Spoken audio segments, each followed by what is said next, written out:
Oh, all right, so here's what we're going to do.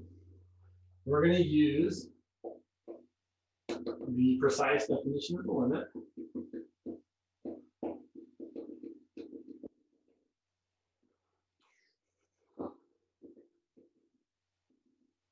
To prove the limit as x approaches infinity of, what have I got here? 4x plus 3 over x plus 1. Do I want to really make, I was just trying to change the problem looking a little bit, but you know what? It's good. Just do. I want to prove that's equal to 4, which we know, right? We definitely know this limit should be 4.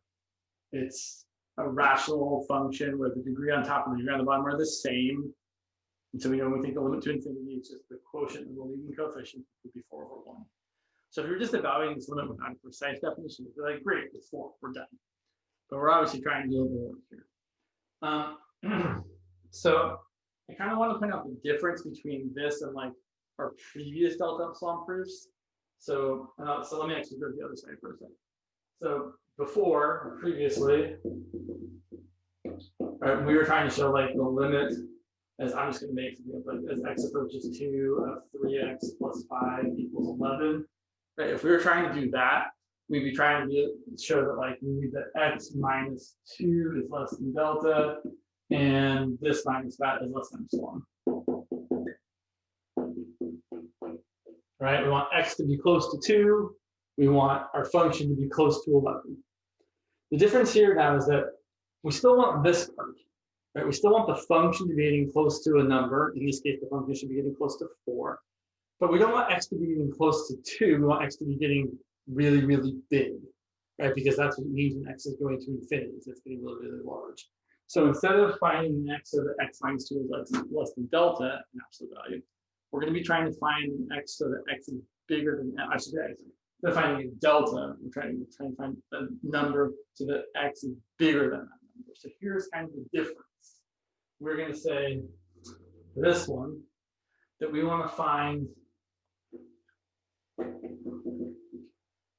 gosh. Typically, people use a capital M, kind of like the maximum, but not really. Find M and M such that if x is larger than M, then our function 4x plus 3 minus x minus 4 is less than epsilon. That's what our job is here for any positive epsilon.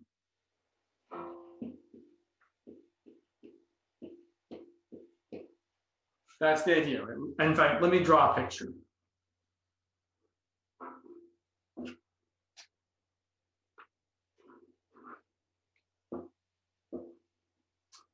So here's about what the function looks like. So this is 4. And 4x plus 3 over 4 looks, I don't like this. And so what we're kind of saying here is that no matter how small epsilon is, right, so this is 4 plus epsilon, this is 4 minus epsilon, we want to be able to go far enough out. So like here in this case, right, we want to say if I go this far out, I know that if I evaluate the function, right, if x is bigger than m, then my f of x, so like maybe like x is right there, and there's f of x, then f of x will be within epsilon of 4. That's what we're trying to get to, right? So it's just like the other limit, the other precise definition of limit, except that we're not just before we were just saying we wanted to be in some sort of spot. Here we're saying we just need to keep going further and further and further so that we can be as close to this horizontal line as we want to with this function. Okay, the process is still pretty much the same, where we start with this and we keep manipulating it until we get some restriction like this. So here's what I'm going to do. I'm going to, actually, I'm going to go on the other side so I can write it up nicely over here. So I know I want this. I want opposite value of 4x plus 3 over x minus 4. I want that to be less than epsilon. And I want to get to some x bigger than m. This chair is in the way. Okay. So let's see. And I need to be careful here. Sure. So I'm going to need a common denominator. So I've got 4x plus 3 minus 4x all over x. That's an epsilon. 4x is cancel. So now I've got 3 over x less than epsilon in absolute value.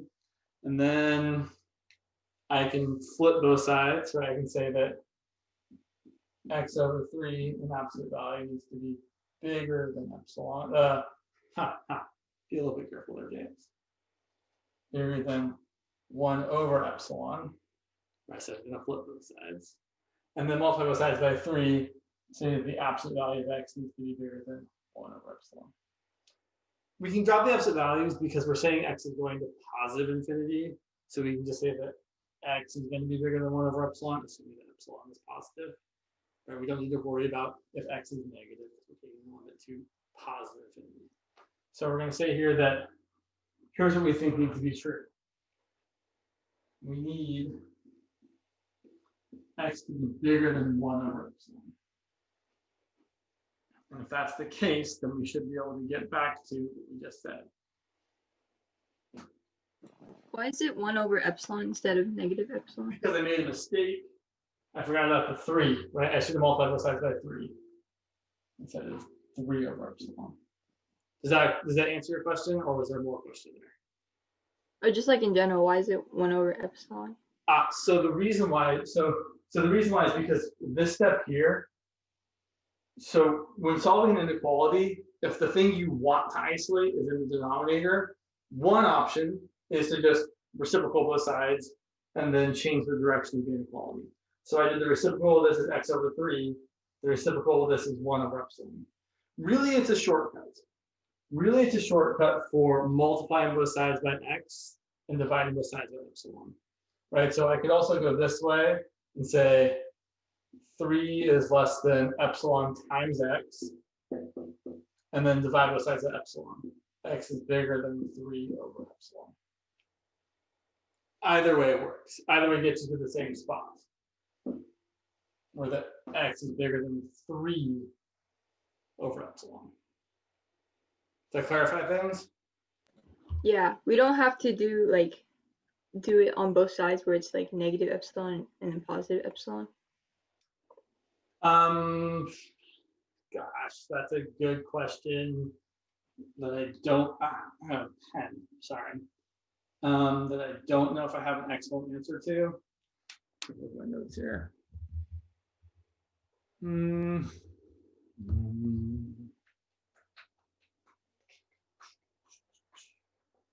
I see what you're saying. So I didn't do the thing that we've been doing in the past, where we've been saying like,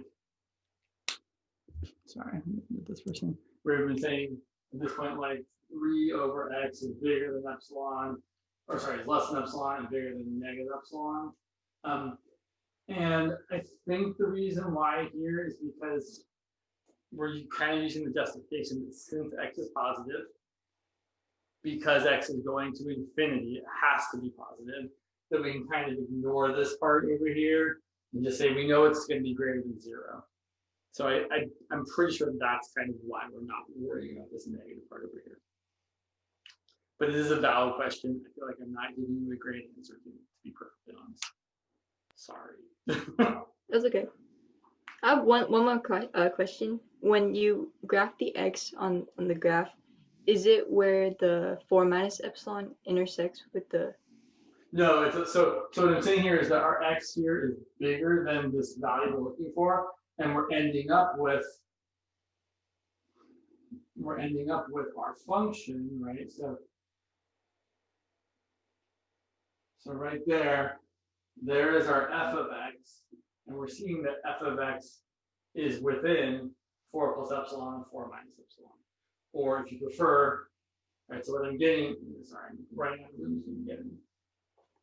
I'm getting that f of x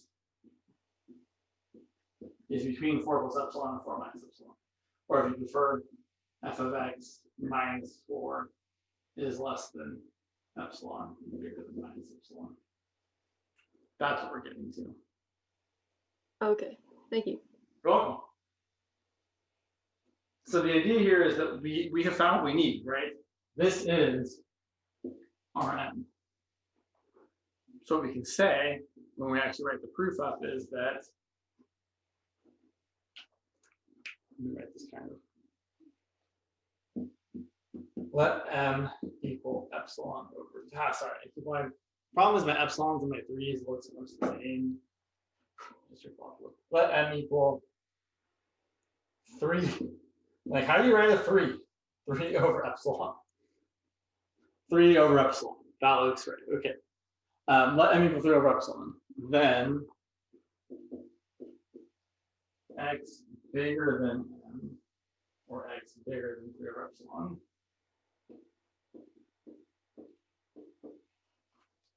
Definitely implies that our function, right? So it implies this graphic what we just did. So this is where it's kind of a matter of opinion. Like, do you want to rewrite all the stuff we just wrote?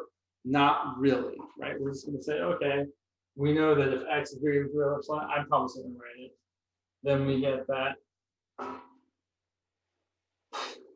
the absolute value of x is bigger than 3 over epsilon, which, gosh, I can't keep my 3's and my epsilon straight. I'm so sorry. Which then gives us that the absolute value of 3 over x is less than epsilon, which gives us that this is less than epsilon. So I made a couple leaps, right?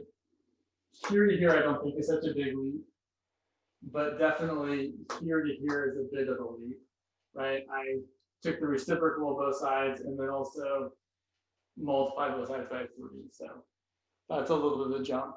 And then from here to here, I remember that, oh yeah, this is really just that, just not simplified.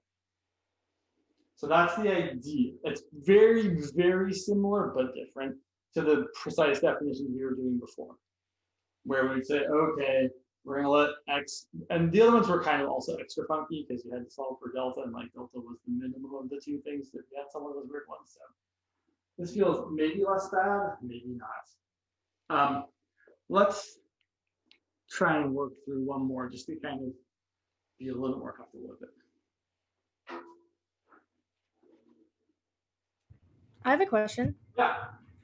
How did you get like -4? How did it become -4x? So I wanted to write this as one fraction, so I multiplied 4 by x over x. Right, so That makes sense. gosh, words, the common denominator, that's how. Okay. Okay, got it. Thank you. You're welcome.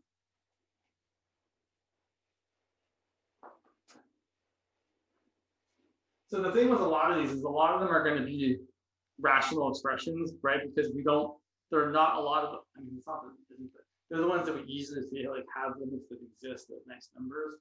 So let's try and show or prove, let's pick something that's not too terrible.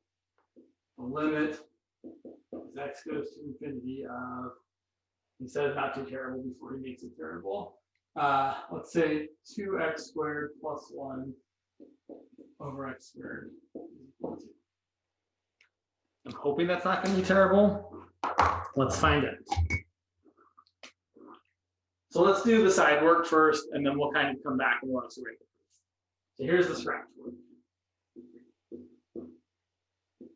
Right, we're looking for this. We want x to be bigger than some number m, right? That's what we're trying to figure out. And we also want this to be close to that. So we want the absolute value of our function minus its limit. We want that to be small. That's what we're looking for. And we're going to use this to figure out that. It's probably going to be pretty much the same as the previous one. That's okay. So here's what I've got. We've got 2x squared plus 1 over x squared minus 2x squared over x squared less than epsilon. I'm going to simplify this and end up with 1 over x squared.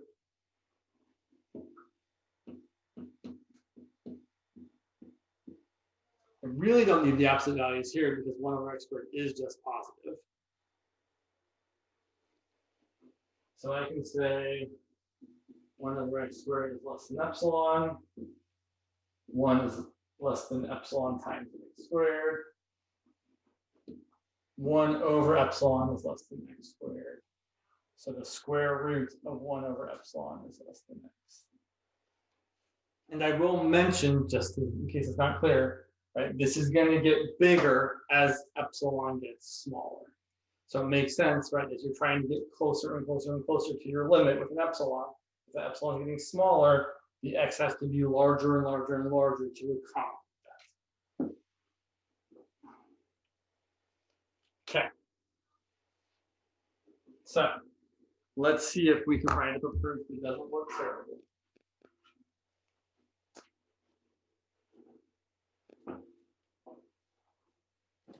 Can you repeat that one more time? So as x gets smaller? Yes. So what I was saying here, actually, and I'll draw a picture too, right, is that, right, that's what we're saying, right? We're saying that as x gets bigger, this is going to be closer and closer to 2. So as x is bigger than this number, the difference between this and 2 should be small. The smaller the difference, the larger or further we have to go out. And that is definitely seen here, because if you make epsilon smaller, 1 divided by epsilon is larger, and the square root is also larger, so that the smaller epsilon gets, the larger x gets. You can also plug in values, right? Like if you let epsilon be like 1 over 1,000, then x is going to be the square root of 1,000. Let epsilon be 1 over 1,000,000, x is going to be the square root of 1,000,000, right? Because you're going to get 1 over 1 over 1,000,000, which is the square root of 1,000,000. So the smaller epsilon is, the bigger x is going to be. Okay. So we need, that's our choice for n. All right. So now we're going to try and prove this. We're going to prove the limit. We're going to try and prove the dependence. As x goes to infinity, of 2x squared plus 1 over x. Wow, and trash. Back to the red. Sorry, I'm writing multiple colors here. Okay. So, I'm going to start this. We're going to say, and I'm going to try and write it concisely. So, if x is bigger than n, which we said was equal to the square root of 1 over epsilon, then, and this is where, depending on the scratch you've shown, you can write more or less, right? You could just say, then, by the scratch work above, we have that the absolute value of 2x squared plus 1 over x squared minus 2 is less than epsilon. To me, that feels like kind of a leap, right? I feel like then see the work I did here, basically start here and work your way backwards until you get to there. That's kind of what we're really implying with that. You could also write it more out, but really the things I'm going to write out, if I write them out, are just going to be that work I did, but kind of in reverse. So you could say then, right? So x is bigger than the square root of 1 over epsilon. Square both sides. X squared is bigger than 1 over epsilon. Multiply both sides by epsilon. Divide both sides by x squared. Swap some opposite values around this because the opposite value of 1 over x squared is still 1 over x squared. And then finally, 1 over x squared is equal to 2x squared plus 1 over x squared minus 2. I know I've written this inequality in the opposite direction to be written, but it still says that my, wow, still says that my function minus 2 is less than epsilon. So look, I started with x being really, really big, right? Because epsilon's super small, so x is really big. And I ended up with the difference between my function and its limit being very small.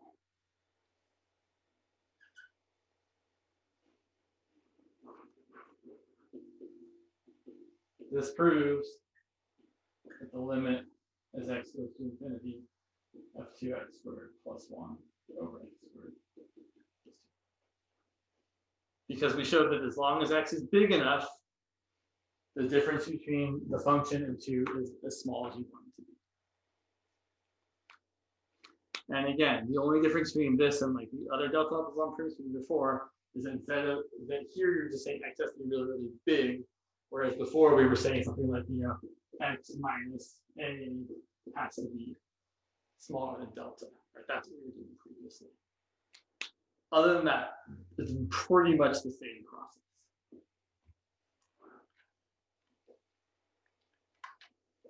All right. As much as I would love to talk more about that, we got other things. So let's see, where's that other? So I want to do another intermediate value theorem question, which I know I have right here. I know. Most of you did a pretty, so I think I graded all the quizzes that were turned in by like 9 o'clock today. If you've turned it in since then, that's fine. I just haven't graded it yet. But most of the quizzes I graded, it looked like people did a pretty all right job on the intermediate value theorem question.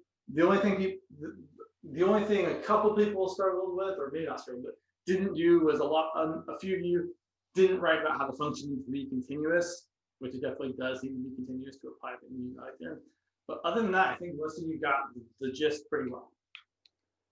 So let's do this. This is similar to what I asked, but not exactly. So the equation 2 to the x equal to x squared has a solution that's easy to see. Has x equal to 2 as a solution. Right? Clearly 2 to the second equals 2 to the second. Show another solution exists.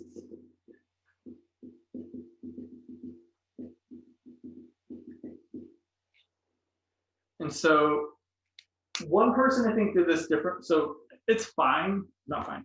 It is perfectly good if you want to instead of setting this equal to 0 and showing it's positive and negative, you can say, you can find places where this one is bigger than that one, and this one is smaller than that one. That'll also show the same word. I just find it more complicated that way. So I typically like to do this. I like to start off with letting f of x equal one of these minus the other one. I don't care which order it's in. I'm going to do left minus right. And our job here is to show that f of x equal to 0 has a solution. Has at least, I should say really, has a solution other than 2.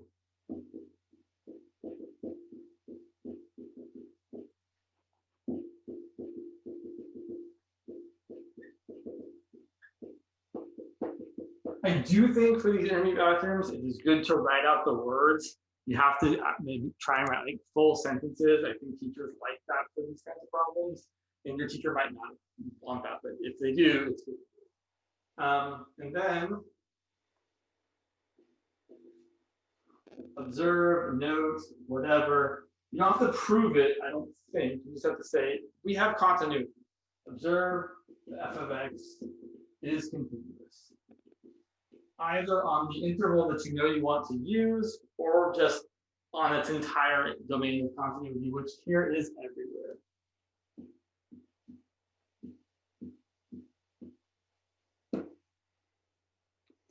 So this one has an extra special kind of requirement, which is that whatever we pick for where we're trying to find the solution, our interval can't include 2.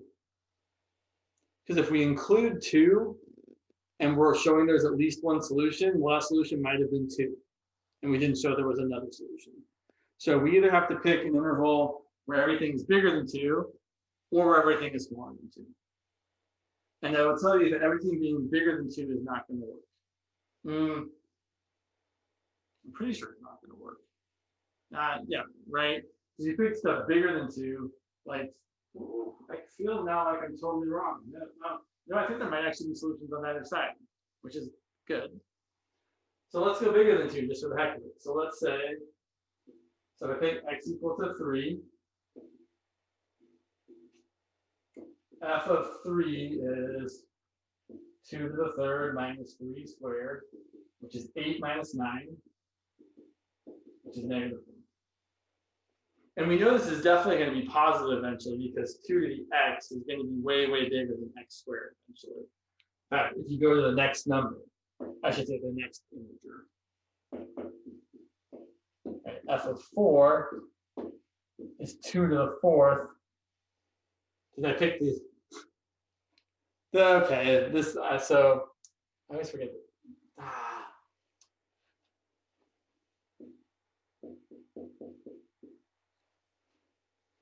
I'm going to modify the question midway through, which I know is terrible. So yes, 4 is the other solution that I knew I forgot about. There's a third solution, which I want to be neither of those, which, so I apologize in the back of it. Because usually this question is tried usually we try and move this question away where you don't actually get an exact number. And I forgot that 4 was a solution. Is 4 a solution? Yeah, it's a solution. 2 to the fourth and 4 squared plus 16. So let's go on the other side of 2. Let's say x equal to 0, which I should have started with because that's always where I want to start. I'm trying to pick one of these. 0. 0 is the best choice always.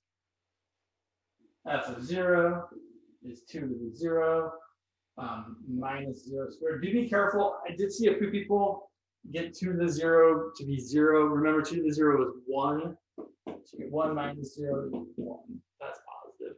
And then f of pick some negative number. You can pick negative 1. You can pick negative 2. I'm picking negative 3 just for fun. That's going to be 2 to the negative third times, minus negative 3 squared. 2 to the negative third is 1/8 minus negative 3 squared is positive 9. And I don't really care what that number is. I just care that it's negative. And that this one's positive. So then we try and squeeze some words in at the bottom here. We say something like, by the intermediate value theorem, there is a number c, and c is always between the x values we have picked. So the c I have found, it has to live between negative 3 and 0. I could have made that a tighter domain, but I didn't. There's a c such that f of c equals 0. So that's the whole intermediate value theorem gist.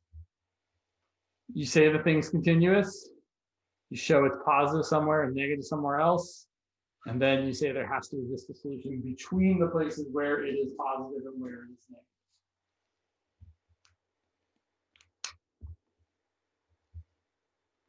That's all there is to the that's all there is to the intermediate value theorem. And more, I should say, more generally, the intermediate value theorem says you get every value, right? So technically, what we're really could be saying here is that between 0 and negative 3, you get every y value between negative 8.875 and positive 1. Right? You can get every y value between those two y values. It's just that 0 is the one we're looking for.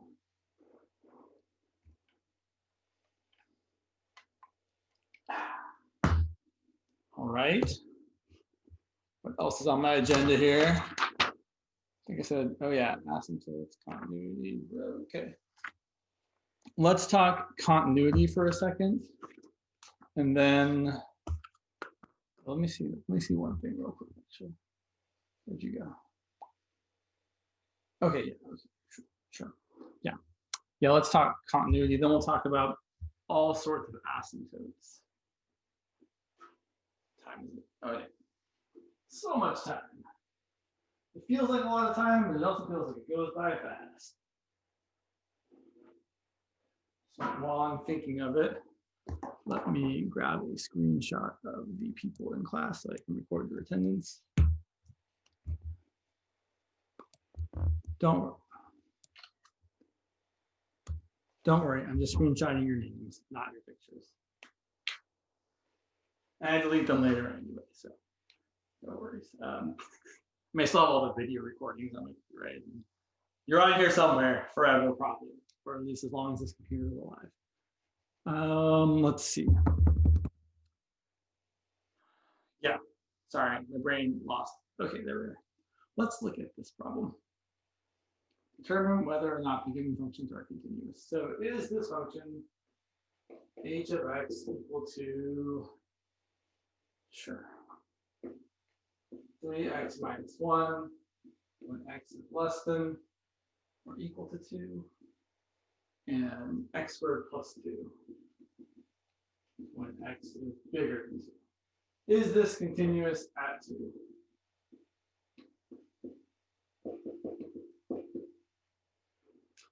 So when we're asking about continuity, it says 3x minus 1 when x is less than or equal to 2, x squared plus 2 when x is bigger than 2.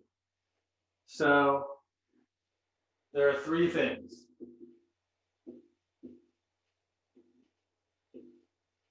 First and foremost, does h of 2 exist? Most examples I give, usually the first one is sense, right? It's kind of boring, right? So I should point out though, if we said that this piecewise function was defined like that, where it was 3x minus 1 when x was less than 2, and x squared plus 2 when x was bigger than 2, then their answer would be no, h of 2 wouldn't exist, because there's nowhere where it says x equals 2. But now it does. Yes, h of 2 is, I'm going to plug into there, and get 3 times 2 minus 1, which is fine. Second question, does the limit exist?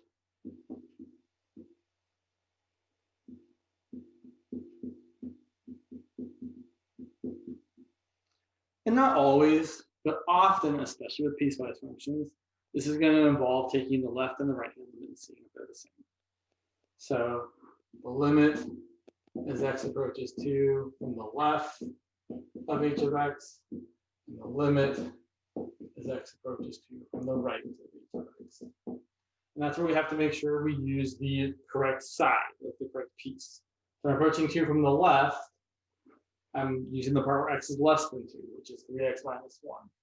So the limit as x approaches 2 from the left of h of x is the limit as x approaches 2 from the left of 3x minus 1. And then we can plug in 2, you get 3 times 2 minus 1, which is 5. The limit as x approaches 2 from the right, well, then I'm using where x is bigger than 2. So I'm using the piece where where the function is x squared plus 2. And I plug into it again. And I get 2 squared plus 2, which is 6. So the limit doesn't exist.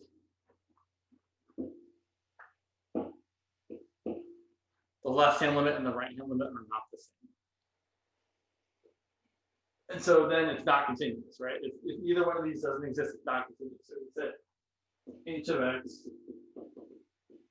is not continuous at x equals 2.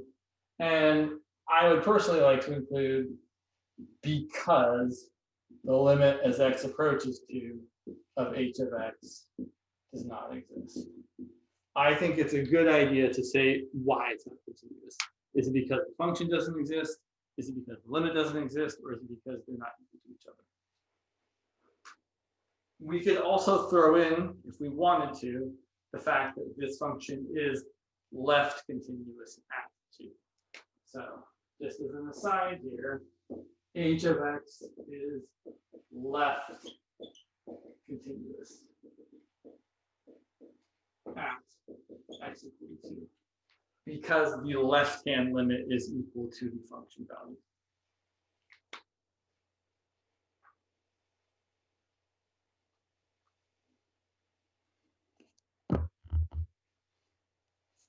Questions about this?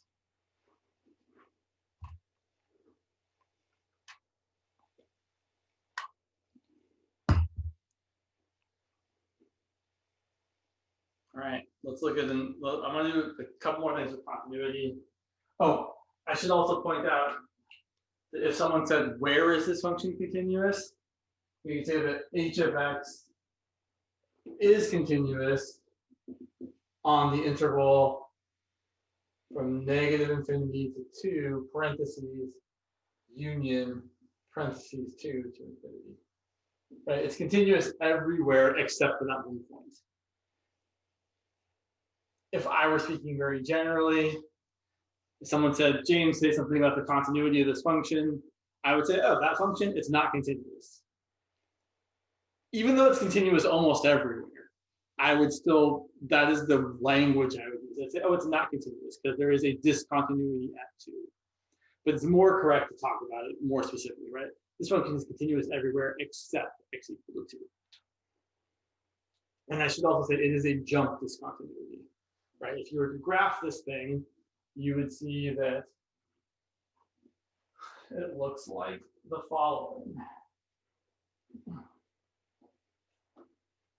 So it was 3x minus 1 when x was less than or equal to 2.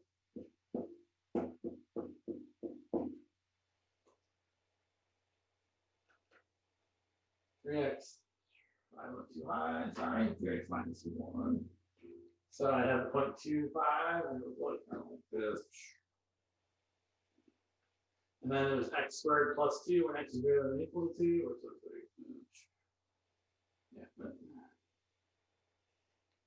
kind of looks like that. If I have a jump discontinuity, and I will say, right, it's left continuous because at 2, because the limit from the left as x approaches 2 is equal to the function value at 2. Just the point.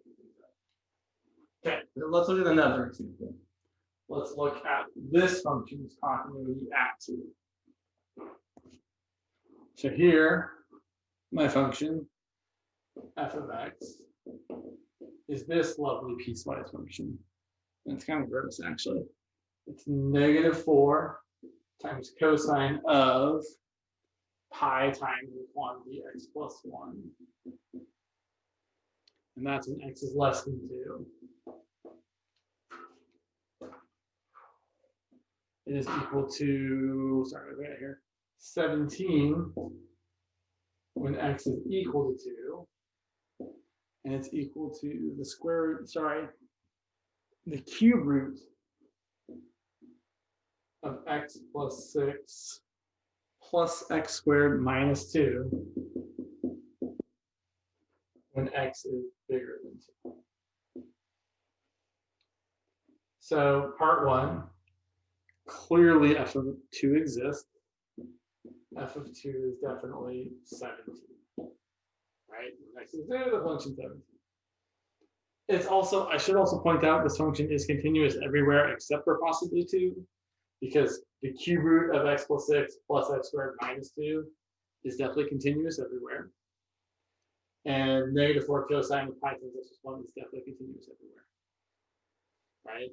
Cube root function is always continuous, x squared is continuous, minus 2 is continuous, their sum or difference is continuous. Sine or cosine of something that is continuous is still continuous. So we have no issues except for probably a 2, possibly a 2. So the limit. So the limit as x approaches 2 from the left, the limit doesn't exist, right? Very, I've only watched that movie a lot. If you don't know what movie I'm talking about, then I can't help you. I'm sorry. I guess I'm talking about Mean Girls. You should definitely watch Mean Girls if you haven't watched Mean Girls. It's definitely an enjoyable movie. So most of the time we're taking the limit, we're just going to try and plug it in. I plug in 2. 2 plus 1 is 3, 3 pi cosine of 3 pi is -1 because we've gone around the circle 1.5 times. So I get -4 times -1, which is 4. Already we know it's not going to be continuous here because the function was 17 and the limit can't be 17. It can either be 4 or it cannot exist. And either way, we're going to have discontinuity. I still want to finish it because I want to show it. But if I look at the limit from the other side, limit is x approaches 2 from the right, using this piece of the function, and I'm probably going to get 4. I get the cube root of x plus x squared minus 2. If I plug in 2, I get the cube root of 8 plus 4 minus 2, which is 2 plus 4 minus 2, which is 4.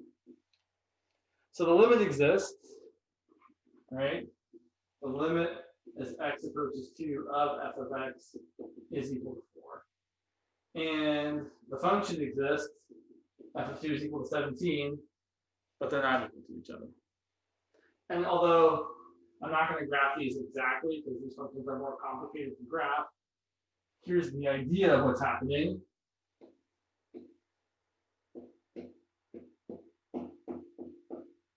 So at 2, the left-hand side is getting really, really close to 4. The right-hand side is getting really, really close to 4. But at 2, the function's actually equal to 17. So this is a point discontinuity, or also known as a removable discontinuity. And you could totally redefine this function so it was continuous, right? If you just said, oh, I'm going to change that 17 to a 4, then this function would be a continuous function.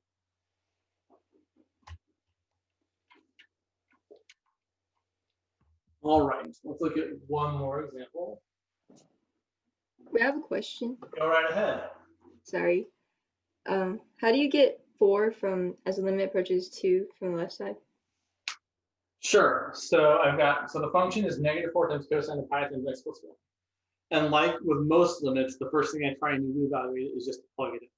So I'm plugging in 2 for x. So you're right, I didn't show my work very well. I did say it, but I didn't really show it.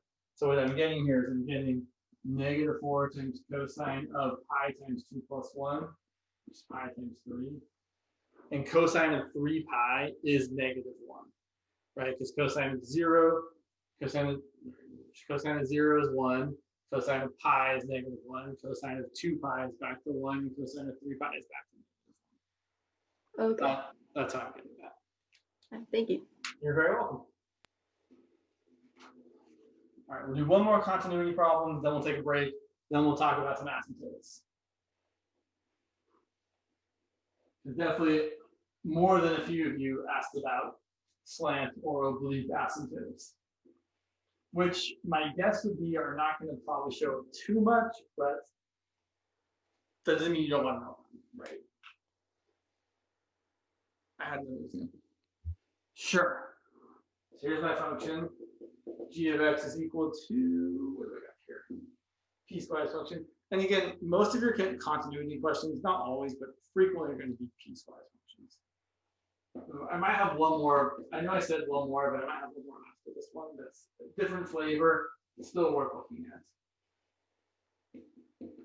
So g of x is the square root of x plus 7 minus 3 over x minus 2 when x is less than 2. And 1/6, that seems not very exciting. We change that to something like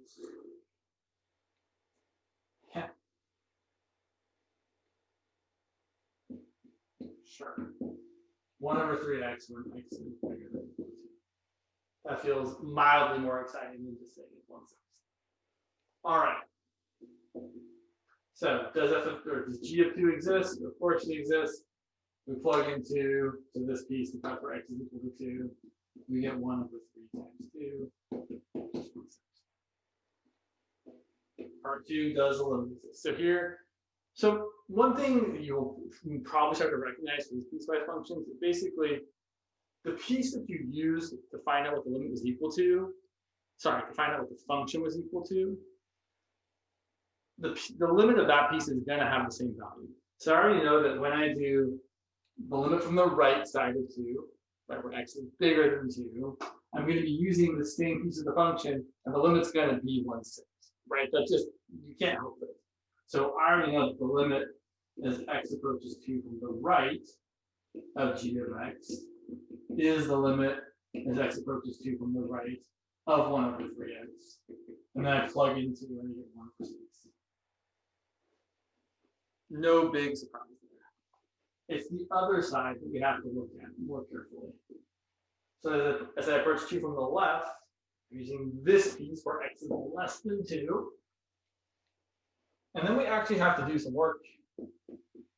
And square root of x plus 7 minus 3 over x minus 2. And as you may have noticed, when you plug in 2, you get 0 over 0. Right? I get 3 minus 3 on top, I get 2 minus 2 on the bottom. And this is where I have to do some algebra, where we have to multiply by the conjugate. The square root of x plus 7 plus 3 over the same square root of x plus 7 plus 3. So let's see what we get. We get the limit still as x approaches 2.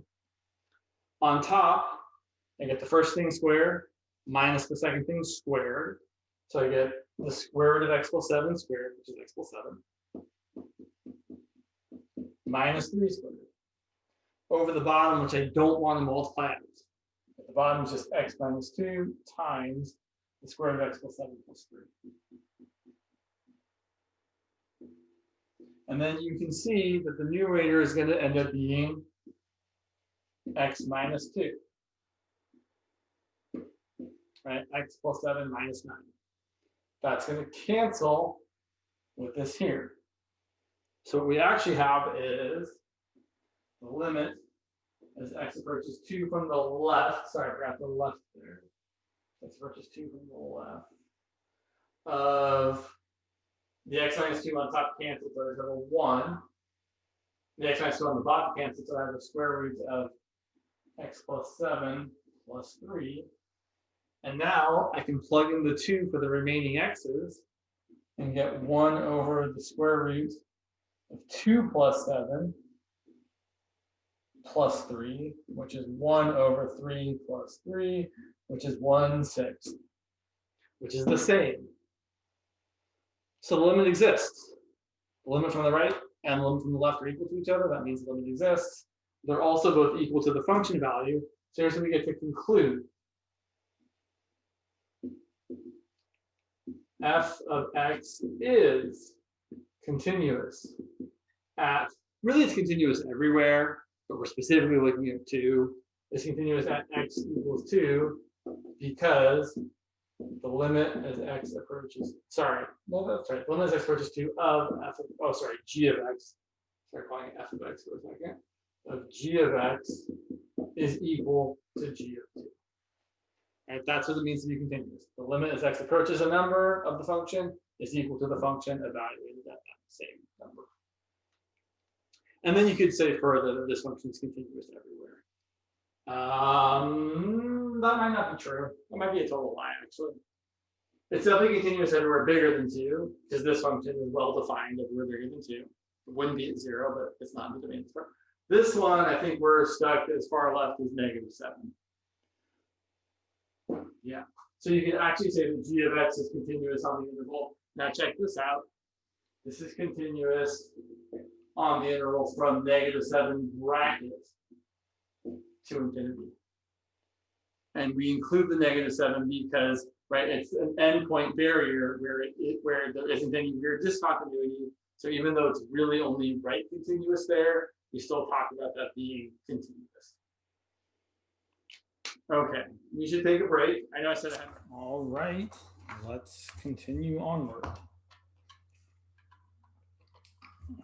So here's the question I want to look at before we do something other than continuity, which is the following. What values of a and b make this function, f of x equal to 2ax plus b when x is less than 2, 3x when x is equal to 2, and a minus bx when x is greater than 2? What values of a and b make that function continuous for all values of x? So specifically here, the value that we're most concerned about is 2, because each of these functions is definitely continuous everywhere else, right? This is a linear function. It's continuous everywhere, it's defined. That's a linear function, it's continuous everywhere, it's defined. That's a linear function, it's continuous. Well, it's not, it would be continuous if it's only defined at 2, which is not really an interval, so okay. So the idea here really is that we need to check the 3 things. We need 1, this pen is garbage. Right, f of 2 is 3 times 2, which is 6. And then we need the limits to exist and equal 6. So we need the limit as x approaches 2 from the left of f of x, which is the limit as x approaches 2 from the left of this piece, because that's when x is less than 2. And then we just evaluate the limit by plugging in 2 for x.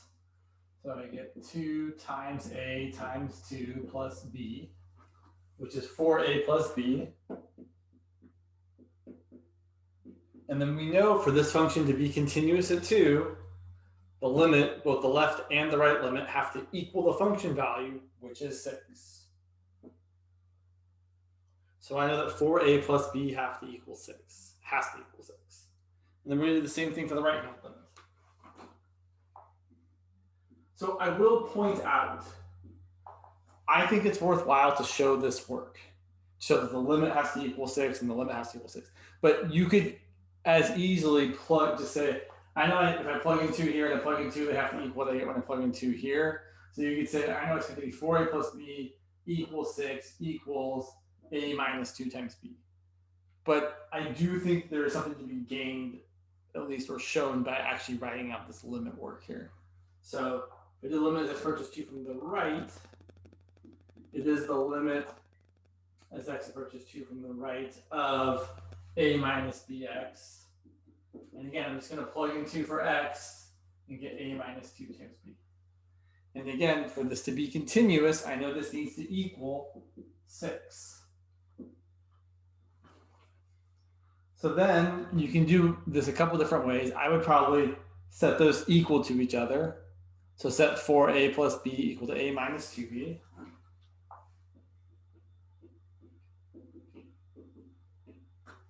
And solve. So subtract a, you get 3a. Subtract b, you get negative 3b. So a equals negative b. And then plug that into either one of these equations here. If I plug in a equal to negative b, I get 4 times negative b plus b equals 6. So negative 4b plus b is negative 3b equals 6. So b equals negative 2. And a equals negative b, so a equals positive 2. And those are the only values of a and b that make this piecewise function continuous everywhere. You might see questions like this. Often people like to ask them where you have to have the function be continuous and differentiable, which is something we haven't gotten to yet. But this is definitely a type of question I've seen a lot of over the years. So you might see something like this in your future. I don't know. All right, let's move on to talking about some slant or oblique asymptotes, or just vertical and oblique asymptotes in general. I guess those are not really the same. In fact, so you'll have to remind me, I believe we've talked about some limits to infinity as far as like just finding, for example, we've talked about, or I should ask, have we talked about the limit as x goes to infinity of something like 2x squared plus 5x over 7x squared plus x plus 1. Have we done that one, or one like it, where you divide everything by x squared? Yes. Okay, cool. And so what I want to say about this is, we know this limit's 2/7. And we also, right, because you could divide everything by x squared and get that limit. No worries. And then we also know that the horizontal asymptote of this function is y equal to 2/7.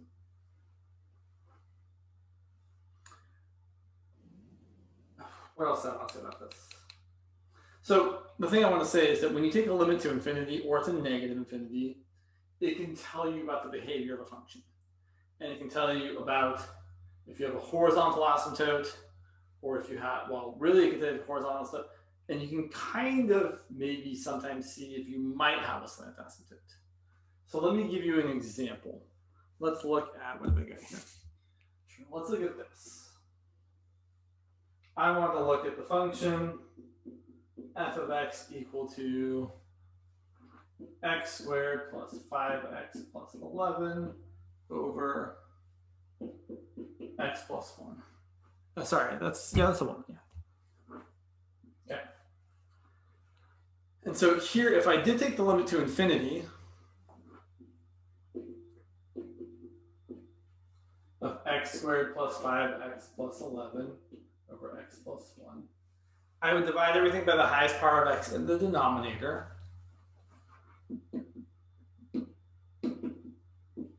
So if I divide everything by x, I get x plus 5 plus 11 over x over 1 plus 1 over x. These things go to 0, but this goes to infinity. So I end up with infinity plus 5 over 1, which is infinity. And we've seen before that when the degree on top is larger, your limit ends up being some sort of infinity. It can be positive, it can be negative, it kind of depends on what your signs look like. What we hadn't talked about yet, which we'll talk about now, is the fact that if the degree on top is exactly 1 larger, you actually have a slant asymptote. So here, as x gets bigger, the function gets closer and closer to the value of y equals 2/7. Or you could also say it gets closer and closer to the horizontal line y equals 2/7.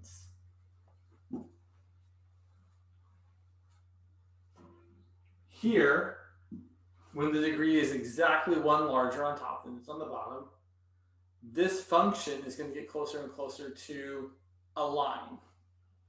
And the way we find that line, that slant asymptote, is by doing polynomial division. So x plus 1 goes into x squared plus 5x plus 11. And then we do the division, which I know it's not everyone's favorite, but we still need to do it. So, and also I will say, polynomial long division does come up in 21B. So, and not a whole lot, but enough that you want to be able to do it. So this is actually pertinent practice for the future. X times x equals x squared. So then you multiply this by both of these, so you get x squared, and x times 1 is x. Then we subtract. X squared minus x squared is 0. 5x minus x is 4x. And then we bring down the next term. X goes into 4x 4 times. And normally that's all you have to do. Once you get to the constant term up here, you know that your oblique, or your slant asymptote, is y equal to 4. Oh, sorry, x plus 4. And I'm going to show you in a minute more about that. But I do want to, so normally I would stop there. But I want to show you what happens when you continue, just because there is something interesting. So if I finish the process, 4 times x is 4x. 4 times 1 is 4. I subtract. That minus that is 0. That minus that is 7. And I can't go any further because x is a higher degree than 7, so I have to stop dividing. What's really happening here is that we can take this rational function, x squared plus 5x plus 11 over x plus 1,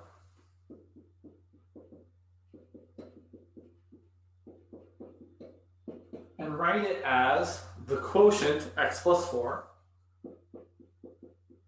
plus the remainder divided by the divisor. And then what you're asking, so just like the previous one that I erased, you're saying, oh, as x goes to infinity, the function gets closer and closer to 2/7. Here, as x goes to infinity, this part of the decomposition gets infinitesimally small. and the function gets closer and closer to y equals x plus 4. So that's why we actually have the slant asymptote. We can also literally, let me just show you. Let's look at Desmos for a second, because I think this is kind of neat. Yeah. So let me share. Yeah. Okay. So here is the function we graphed. Y equal to, careful, x squared plus 5x plus 11 divided by x plus 1. Great, there it is. Let's zoom out just a tiny bit. We could also actually literally, I'm going to write the same function again. We could write y equal to x plus 4 plus 7 over, I know there's this like that right there, over x plus 1. Right, so, oops, come on, James. Blew it. Blowing it. There. So it's literally the same, right? And I kind of just want you to see that graphically, right? This thing, I can turn this one off, or I can turn that one on, and this one off. Literally the same function. But then if we delete this part here that's becoming smaller and smaller as x is getting larger and larger, and then turn it on, you can see, oh yeah, look, that red function and that blue function in the middle, sure, they are very not the same.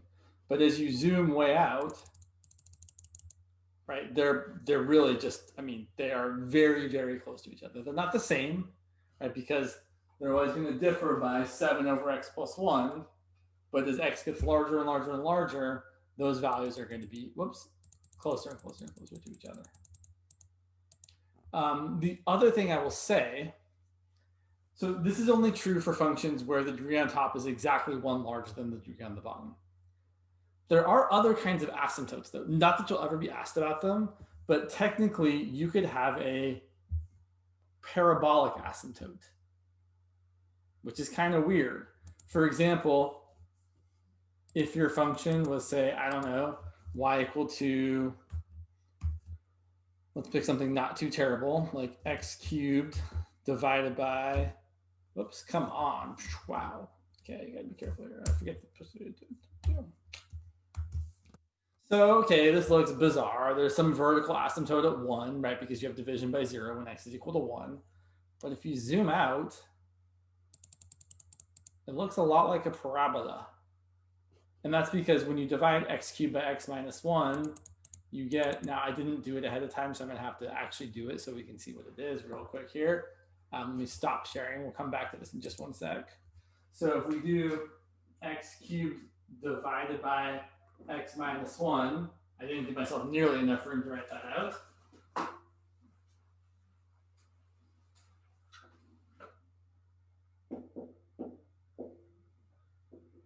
So x times x squared, you multiply, you get x cubed minus x squared, you subtract.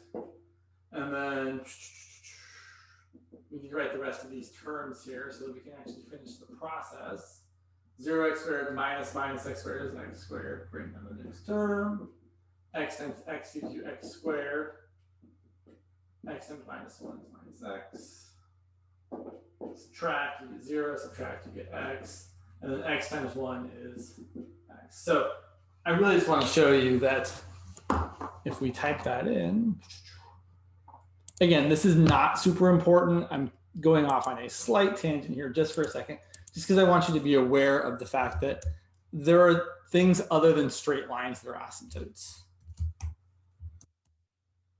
Not that you're going to be asked about them, but that's the idea. Look, this purple function is exactly what the green function is getting closer and closer to, as long as we're not right in the middle, right? Like in the middle, yeah, it's very, very different. But as you zoom out, you can see that, yeah, this green function, this purple function are pretty much the same. So kind of neat.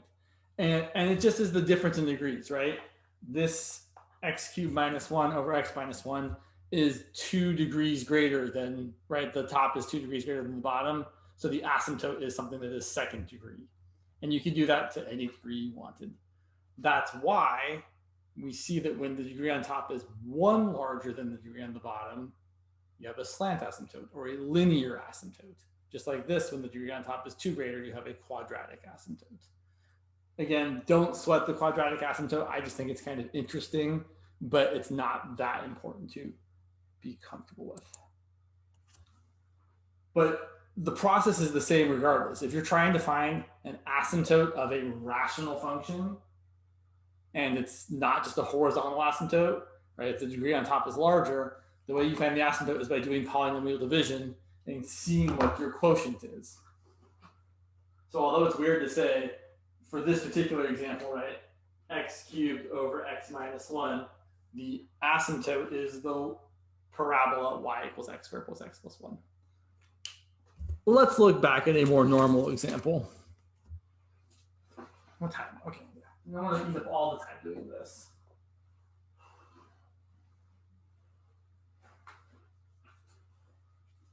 So I had 2 more examples I wanted to explore here.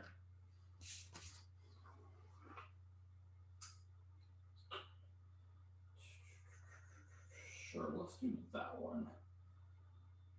Let's say let's say we have y equal to 6x squared plus 1 over 2x minus 1.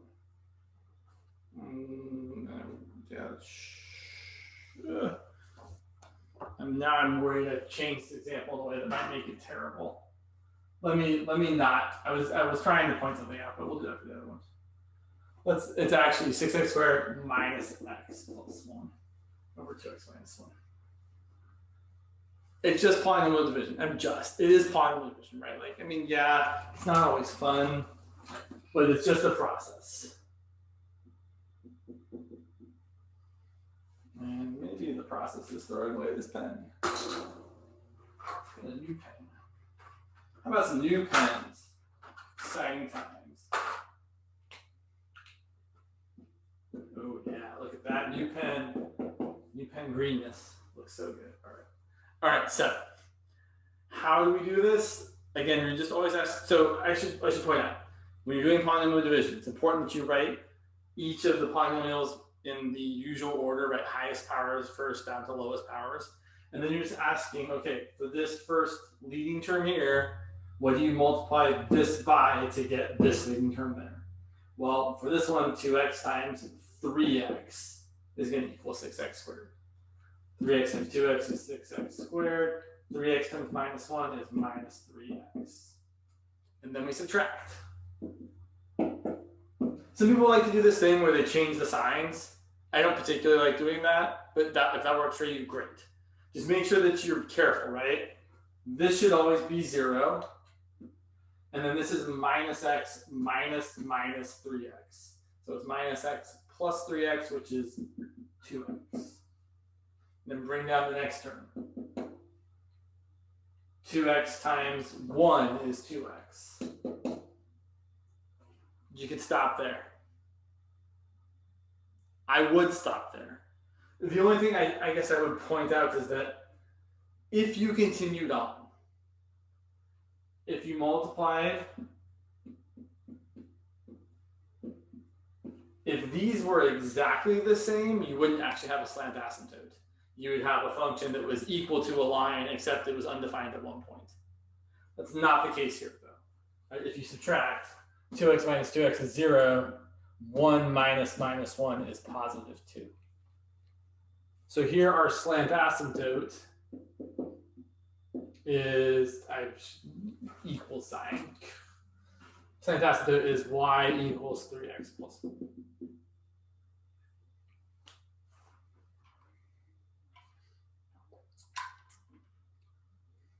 That was exciting. Yeah, let's do one more because there's one or two things I want to point out. We're not really at the, so I guess I was a little confused to see people ask about slant asymptotes because usually that's something that we talk more about once we've gotten to like all the graphing stuff, and I don't feel like that's where most of us are. I think. So I don't know. I know Molassi's class is kind of all over the place, so maybe it was people in Molassi's class asking, but I don't really feel like that's true. So I don't know. Give the people what they want. All right, so let's look at one more example. This one's a little bit more terrible. So our function is y equal to 2x cubed minus 11x squared minus 9x plus 11 divided by x squared minus 4. And let's talk about all the asymptotes, actually. So aside from a slant asymptote, which we know this will have a slant asymptote because the degree on top is 1 larger than the degree on the bottom, we also have vertical asymptotes. And the vertical asymptotes, so actually, I'm not 100% sure. I think we have vertical asymptotes. I think we have a vertical asymptote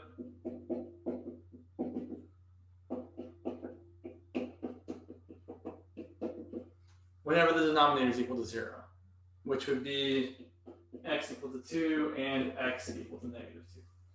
But I should be a little bit more careful here because technically you only have a vertical asymptote when the numerator is not 0 and the denominator is 0.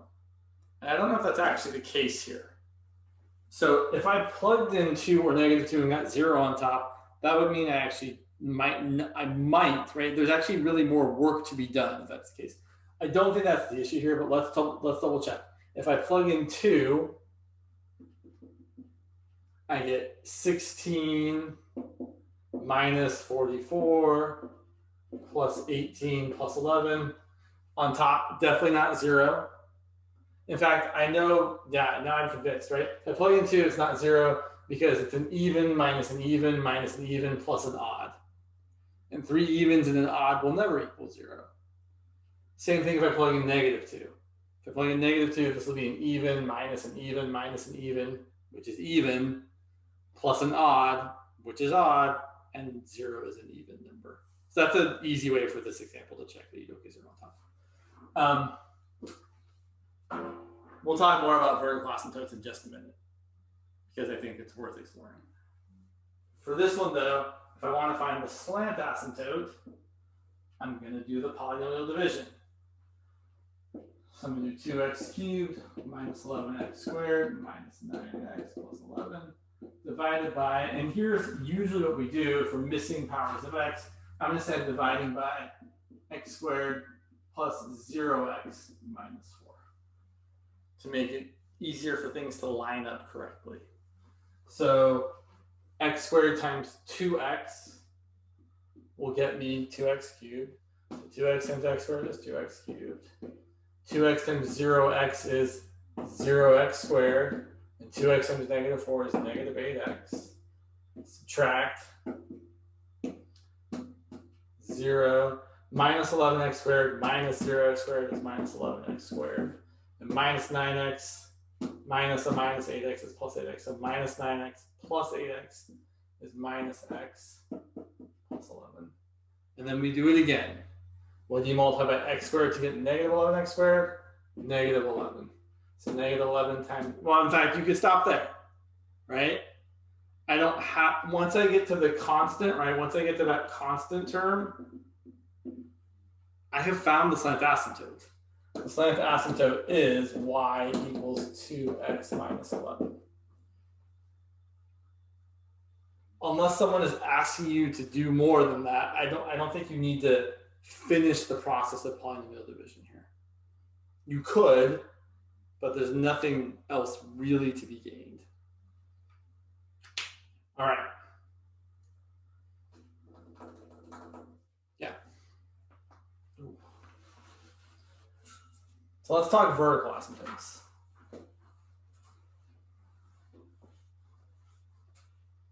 So let's look at, say, sure. I had some examples written down. Where'd you go?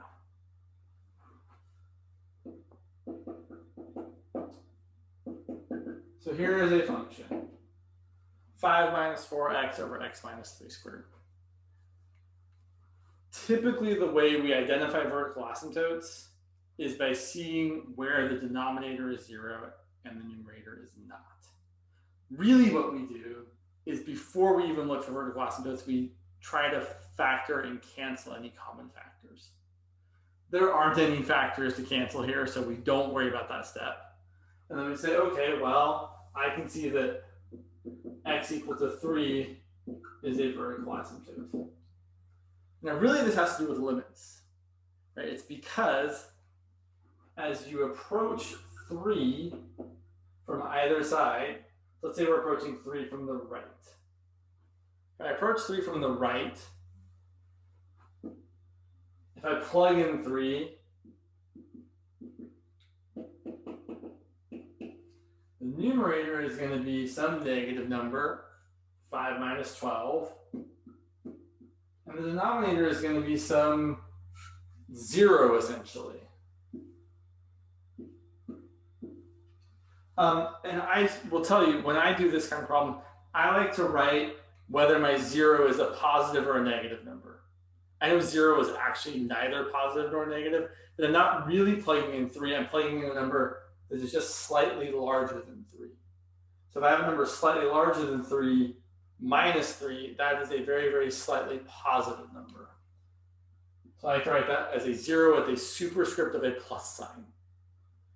Because what I know is going to happen here is this is either going to be some sort of positive or negative infinity. And it's going to wholly depend on what the sign of the numerator and the denominator are. So this is a negative over a positive, which is negative overall. It's going to be negative infinity. People get kind of weird sometimes about how you write this out. Sometimes I write this in quotes because it's not really, right? This is not super meaningful as an actual mathematical expression. It's just kind of helping me get to the answer I know is correct, which is that as x goes to 3, the numerator is getting closer and closer to -7, and the denominator is getting closer and closer to 0. That's positive. So I have a negative number divided by a very, very, very, very, very small positive number, which is getting very, very, very, very negatively large. And the same thing for this one is going to be true from the left. The limit as x approaches 3 from the left of 5 minus 4x over x minus 3 squared. The top is still going to -7 because I'm just plopping a 3 in for x and getting 5 minus 12. And the bottom, 3 minus, well, now 3 is we're a little bit less than 3. So a little bit less than 3 minus 3 is a little bit negative. Sorry, done negative. But then we're squaring that. So the numerator is still a negative thing overall, and the denominator is still a positive thing overall. So it's a negative over a positive.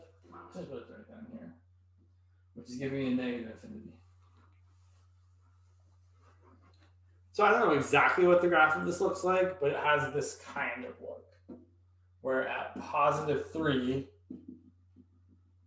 is the vertical asymptote, and from the left, sure, I don't know.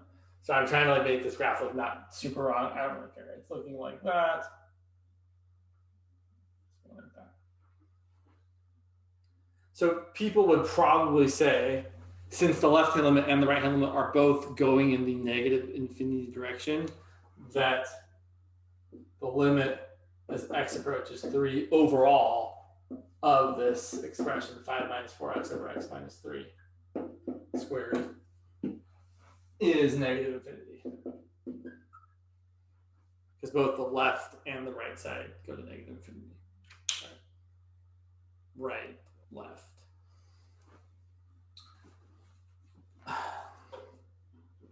I know you said like it can't be like x equals the vertical asymptote is x equals 3 unless the numerator makes it where you plug it in equals 0. Yes. So in that case, is it just if both cancels out, what happens to the 3? Is it just not a vertical asymptote? Well, so it unfortunately really depends.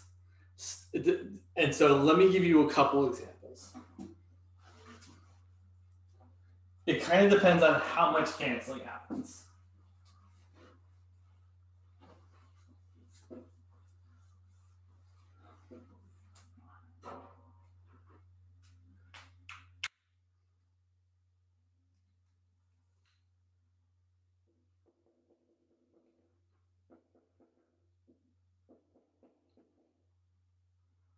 So here's a function, x minus 3 over x squared minus 9, which I could totally write as x minus 3 over x minus 3 times x plus 3. And if I wasn't being super careful, I might accidentally say that both x equal to positive 3 and x equal to negative 3 are vertical asymptotes. And that's not true in this example.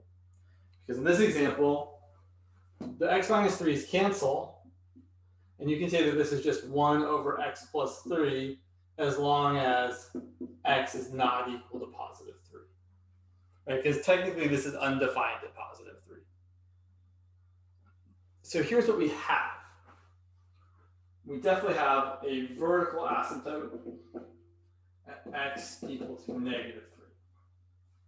Because if you plug in negative 3, you get a non-zero number over 0. Typically, the way I think about having vertical asymptotes is exactly that.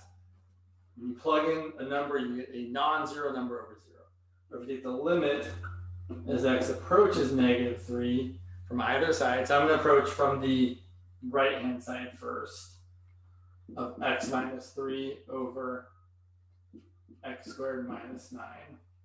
Well, really, I should still do the canceling anyway.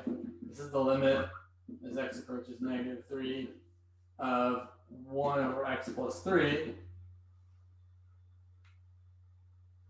And now it's a number slightly larger than negative 3 plus 3, so it's going to be slightly positive.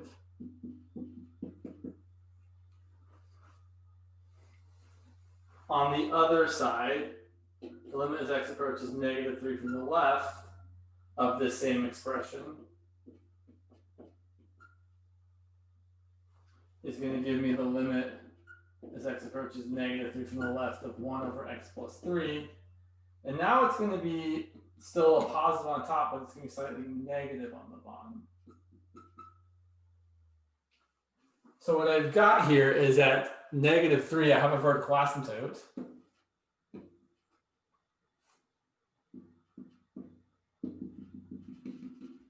Where the left side is going down to negative infinity, and the right side is going up to positive infinity. So we totally have a vertical asymptote at negative 3. The limit from the left is negative infinity, the limit from the right is positive infinity. If someone asked you about the overall limit, we would say it didn't exist because the left and the right-hand side are going to different infinities. But then you might ask, what's going on at positive 3? Because right, if you plug in positive 3 here, you get 0 over 0.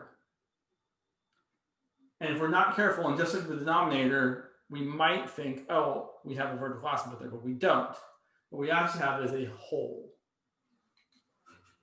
So if you have factors that cancel out like this, the value that makes them 0, you get a hole at. So right there, there's a hole. And the hole is exactly what I should say the hole has an x value of 3 and a y value of what the limit would be. So if you look at the limit as x approaches positive 3 of this expression, well, that's a 0 over 0 limit. We factor the x minus 3's and cancel. We have the limit as x goes to 3 of 1 over x plus 3, which is equal to 1 over 6. So that hole, which isn't actually there, but we still label, is the point 3, 1/6. So the general rule of thumb is if you've got some rational function like this, factor and cancel as much as possible before trying to think about where the vertical asymptotes are.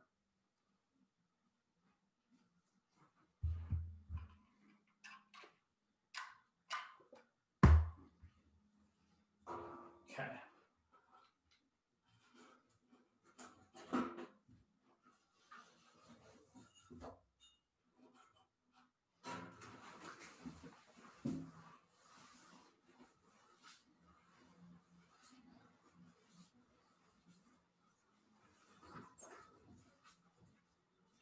So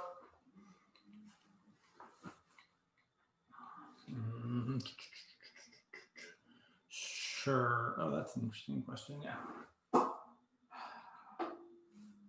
Sorry. Limit as x approaches. Sure. That's not what I want to say, sorry.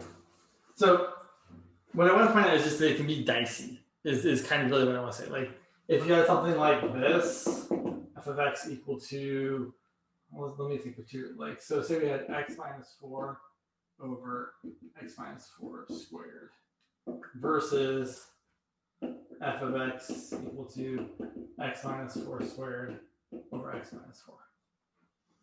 Both of these are undefined at 4. Both of these simplify. This one simplifies to 1 over x minus 4. This one has a vertical asymptote at x equals 4. This one simplifies to x minus 4. This one has a hole at x equal to 4. So it really kind of depends on how things simplify. But I do think it's important that before you start trying to ask yourself, okay, does this function have a vertical asymptote somewhere? You really do have to see if any of the factors in the denominator cancel out. That's the thing I'm trying to say, and I feel like I've done it in a very roundabout way here. So let's look at one more example.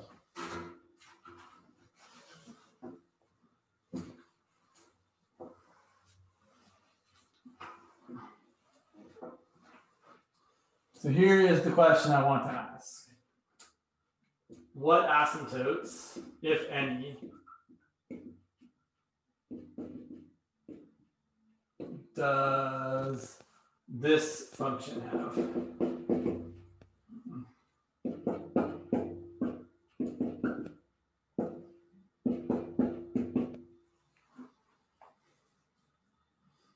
Let's start with the horizontal. Does this have a horizontal asymptote?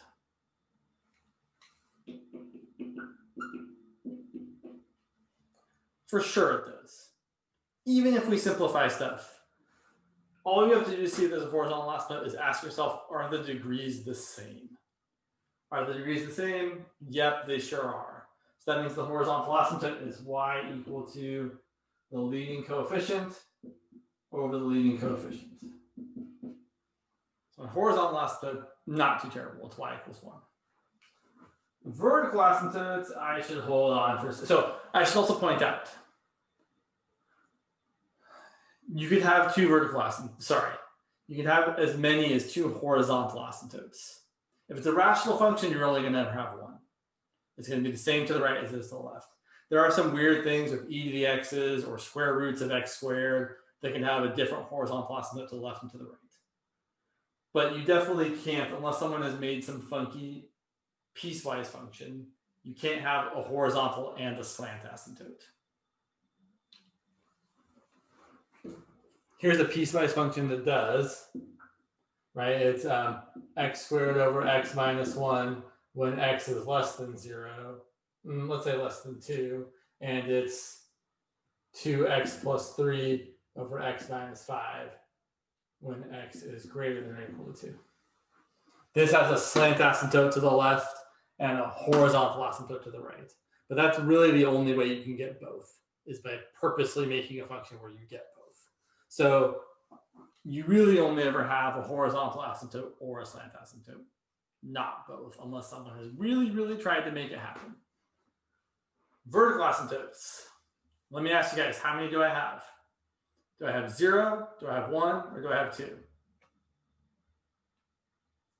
1. That seems reasonable. You might be able to make an argument for 2 if we weren't careful. But yes, there is only 1, because I'm going to take my expression here and I'm going to factor. And the top factors is x minus 6 times x plus 1. And the denominator factors is x minus 1 times x plus 1. And those cancel. So I don't actually have a vertical asymptote at x equal to -1. My only vertical asymptote is at x equal to positive 1. And then I should point out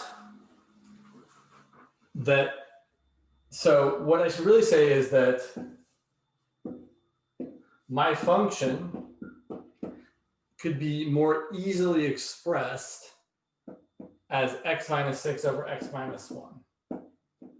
Except that's not exactly right. And this is where something we talked about, I think, in the first week is actually going to be kind of important.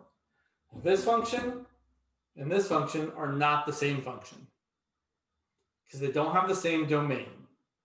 This function is defined everywhere except x equal to 1. This function is defined everywhere except x equal to 1 and x equal to negative 1. And so the difference is, the way you make them the same is really easy. You say, oh, this function is the function I want as long as x isn't defined to be equal to negative 1. So when you cancel a factor like that, you have to exclude the value of x where it's a 0 over 0. And so the other thing we should point out is that we have a hole at x equal to negative 1. And the y value would be just whatever you get by plugging in negative 1 into this. So it would be a hole at negative 1 comma negative 7 over negative 2. And that's what happens when you cancel a factor like that typically, is you get a hole where you would have had a 0 over 0.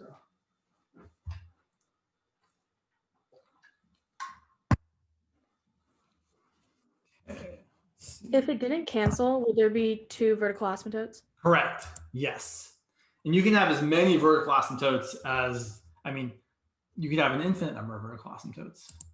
You can have as many vertical asymptotes as you have zeros in the denominator. An example of what I'm thinking of is like the tangent function, right? Tangent has an infinite number of vertical asymptotes. There are also non-trig functions that could have an infinite number of, well, it would be kind of a pain to write it out, but you can make it happen. Sorry, I had something else. Yeah, there we go. Okay. Oh, I think I have one more good example.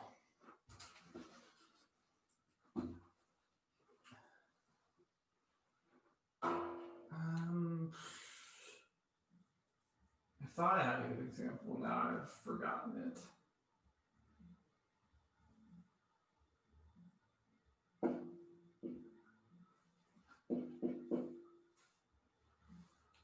Wow, where'd you go, brain?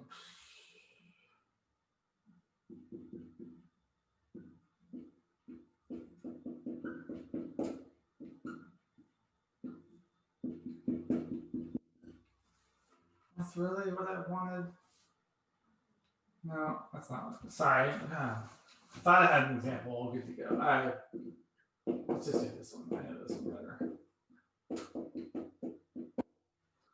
Limit as x approaches 0 from the right of cosine x over x. It's not 1, right? 1 would be sine x over x if x was approaching 0. This one, so, and I should have kind of, maybe not should have is the right word. I should say, so when I'm looking at a limit, I'm always thinking about, I can plug it in first.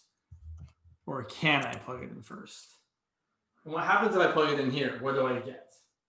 Well, I get a 1 over a 0. Right, cosine of 0 is 1, 0 is 0. And so here's what I know. I know that when I get a non-zero number over 0, that's going to either be infinity or negative infinity. Those are the only choices. Because you've got something that is not 0, like 2 or 1 or 3 or whatever, divided by something that is getting super small, which is making the fraction grow and grow in value. And so the only thing we really have to determine after you know it's a non-zero number over 0 is what the sign is. So let's see. X, well, the denominator is positive. So it's definitely a, well, in fact, we're done, right? It's positive in the bottom. It's positive in the top. It's going to positive infinity. It's kind of it. thought there was more. I know there's one in my head that I'm trying to think of that is a little more interesting, and I'm not remembering it at the moment, which is too bad because, well, yeah, that is too bad. Oh well. We didn't really. So let's talk about where we're going, or maybe where you already are. Is the limit definition of the derivative, which we've really kind of already talked about. We've just talked about it in the context of finding the slope of the tangent line. So if I'm trying to find the derivative of f of x is defined to be, there's actually a couple of ways of defining it, but the way we often most easily define it is the following. F prime of x is the limit as h goes to 0 of f of x plus h minus f of x all over h. We have definitely seen this before. And this is not new information, except that it might be new that we're talking about that this is how the derivative is defined. And so I will say in the last minute here, right, the derivative is often thought of as the slope of the tangent line of a function at a particular point, or the slope of the tangent line just in general at any point x. But really, I don't want you to limit yourselves, no pun intended with limits there. I don't want you to limit yourself to thinking of it only as the slope of the tangent line, because it is more generally really thought of as it's how you define a rate of change. For graphs, that's the slope of the tangent line. So you talk about how y is changing as x is changing, or the rate of change of y with respect to x. But it has a lot of other applications or interpretations which are also useful, which yes, can be graphed, so it still looks like slope of a tangent line, but are not always graphed. So like when we talk about velocity, or we're talking about how position changes as time is changing. Or you can talk about the rate of change of temperature being the derivative of some function of temperature. So I don't want you to limit yourselves in your scope of thinking about what a derivative is. But this is the limit definition of the derivative. And we're going to start using this to talk about how to find the derivatives of functions as functions. And then we will quickly start using this limit definition to show some rules for how we can more easily compute derivatives. So we don't have to make this large computation every time we're trying to find the derivative of a function.